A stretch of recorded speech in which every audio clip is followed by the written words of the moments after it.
سکتی ہیں۔ سب سے پہلے تو جیسا کہ میں نے بیان کیا، قرآن کریم نے واضح طور پر فرمایا کہ کوئی کسی کی غیبت نہ کرے۔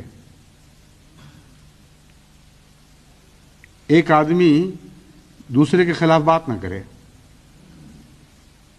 اور اگر وہ غیبت کرتا ہے تو اس کی مثال ایسی مکروہ دی، فرمایا اس کی مثال ایسی ہے جیسے مردہ بھائی کا گوشت کھانے والا ہو۔ مومنوں کو فرمایا وہ اخوہ ہیں، ایک دوسرے کے بھائی ہیں۔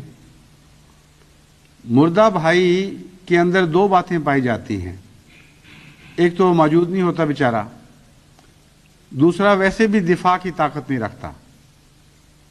مردے کے اوپر آپ جتنے چاہے حملے کریں وہ اپنا دفاع کر ہی نہیں سکتا۔ تو ایسا شخص جو غائب ہے، غائب ہونے کے لحاظ سے اس کی ایک مردے سے مشابہت پائی جاتی ہے، اور جس کو پتہ ہی نہیں کہ مجھ پہ الزام کیا لگائے جا رہے ہیں، اس بیچارے نے اپنا دفاع کیا کرنا ہے۔ اور جو